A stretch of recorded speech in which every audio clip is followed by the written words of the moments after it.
Espírito é que dá a vida, a carne não adianta nada. As palavras que vos mencionei, que vos falei, são espírito e vida.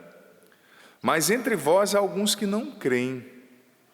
Jesus sabia desde o início quem eram os que não tinham fé e quem o havia de entregá-lo.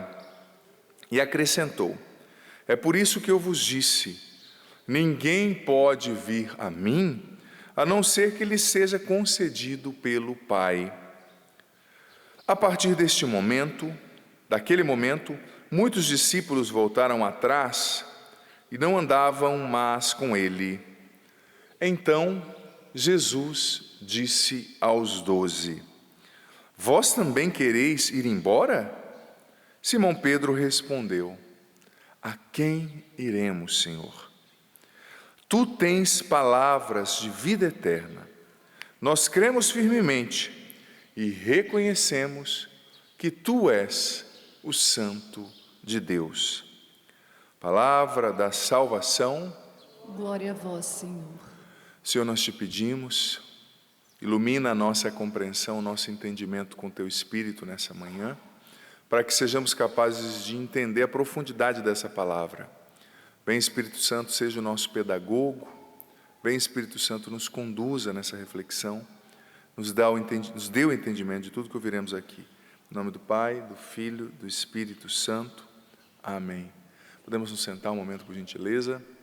Você aqui presente, você em casa nos acompanhando. Como o padre se referiu no início, nós concluímos hoje com este evangelho o ciclo do discurso apresentado nessa semana, exceto no domingo passado. Claro que o domingo faz uso das leituras pascais, das referências pascais, porque nós estamos no tempo da Páscoa. Nós concluímos o discurso sobre o pão da vida.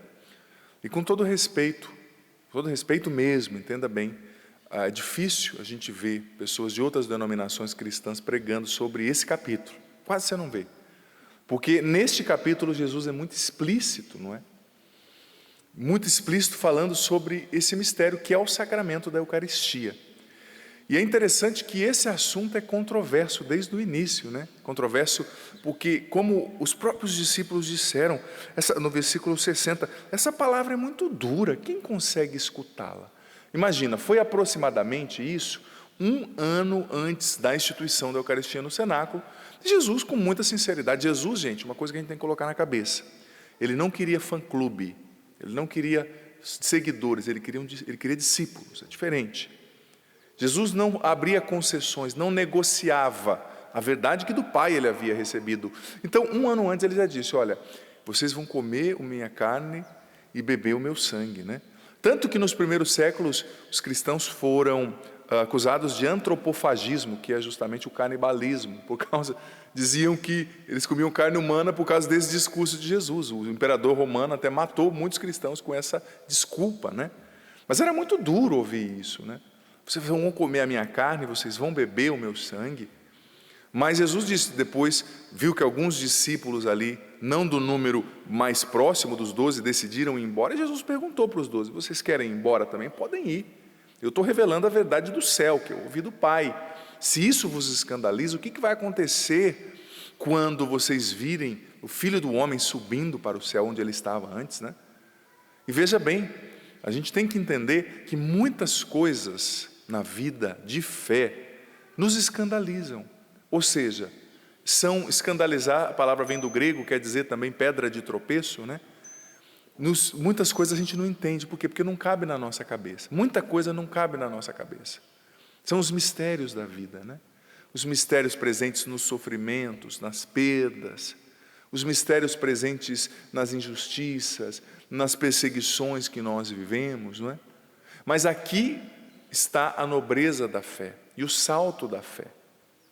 É por isso que hoje é sábado, né, que nós lembramos com tanto carinho, veneramos a memória da Virgem Maria, porque Nossa Senhora soube fazer esse salto da fé, diante de algo que ela não entendia, algo que excedia a sua capacidade humana de processar, de compreender. Ela só disse, faça-se. Eu não entendo como que eu vou engravidar se eu não conheço, né, o meu marido, não tive nenhuma relação com o meu marido, eu não entendo como que eu vou ser a mãe de Deus, Imagina, uma adolescente, ela tinha aproximadamente 14 anos, quando o anjo apareceu a ela dizendo: Deus te escolheu para ser a mãe do Salvador. E ela disse simplesmente: olha, faça-se. Ou seja, eu não entendo, mas eu confio. Eu não entendo, mas eu me rendo. Eu não entendo, mas eu aceito que Deus sabe mais do que eu. Qual que é a pretensão de nós humanos quando nós vivemos uma crise de fé? Muitas vezes, inconscientemente, nós estamos dizendo: Senhor, o Senhor não fez do jeito que eu aprovo, então o Senhor não é bom. Ou seja, a medida somos nós mesmos, não é o céu, não é Deus. E isso é uma atitude idolátrica.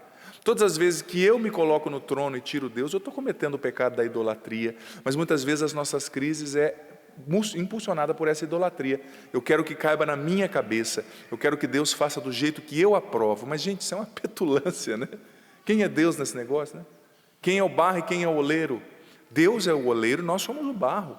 A nós cabe essa humildade de Nossa Senhora. Talvez hoje, filho, filha, você aqui, você em casa, existam coisas na sua vida diante das quais você precisa somente dizer: faça-se, Senhor, faça-se. Eu não entendo, mas o Senhor sabe mais. O Senhor sabe mais. O Senhor tem coisas melhores para mim do que o que eu imagino, do que o que eu imagino, né? E você sabe o que é bonito aqui, na atitude de Pedro? Pedro salvou a pátria aqui, né, com os discípulos. Vocês querem ir embora também? Pedro já tomou a palavra. Não, não. A quem nós vamos? A quem nós iríamos? Só o Senhor tem palavra de vida eterna. Bonito nessa atitude de Pedro, que por trás, nas entrelinhas, a gente percebe que o que Pedro fez? Ele aceitou perder para Deus. Porque quem perde para Deus sempre ganha. E quem quer ganhar de Deus sempre perde. Não adianta. Pedro aceitou perder. Olha, Senhor, com certeza Pedro ainda não entendia. Porque, gente, eles foram entender mesmo tudo a partir do evento Pentecostes, quando o Espírito Santo veio, né, e quando Jesus ressuscitado abriu a inteligência de alguns ali, né, diz o texto bíblico. Mas em Pentecostes o Espírito Santo fez com que eles se lembrassem, com que eles compreendessem. Eles não entendiam tudo, mas Pedro disse: eu aceito perder, Senhor. Todas as vezes que você quer ganhar de Deus, você perde. Todas as vezes que você aceita perder para Deus, você ganha. Talvez hoje na sua, na minha, na nossa vida, existam situações nas quais a gente tem que simplesmente perder. Eu aceito perder. Eu não entendo, mas eu confio. E é interessante que quando Santo Tomás de Aquino, na terceira parte da Suma Teológica, na questão 79, ele fala sobre o mistério do corpo e do sangue do Senhor e os efeitos disso na nossa vida, né? E uma coisa bonita que Santo Tomás explica, que está no Catecismo também, número 1382 e 1367, é que na Eucaristia, nesse mistério de cada missa que acontece sobre o altar, transubstanciação, o pão e o vinho que se tornam corpo e sangue, em cada missa, o sacrifício de Cristo se atualiza, ou seja, em cada missa Jesus está instituindo de novo a Santa Ceia, morrendo na cruz e ressuscitando. E de onde vem a cura do mundo, a salvação do mundo, senão do sacrifício redentor de Cristo? Então, em cada missa, o mundo está sendo salvo de novo. Em cada missa, os pecados estão sendo redimidos de novo. Em cada missa, as portas do céu estão sendo abertas de novo, para mim e para você. Que mistério fantástico. E Santo Tomás questionava nessa parte da Suma Teológica, e eu trago esse questionamento para mim, em primeiro lugar, porque eu presido, né? E para os irmãos, os filhos e filhas que celebram a Eucaristia, que participam. Como nós participamos da Eucaristia? São João Paulo II falava na Ecclesia de Eucaristia, na encíclica bonita, sobre a participação ativa que gera frutos de salvação, de santidade. Como eu e você participamos da missa?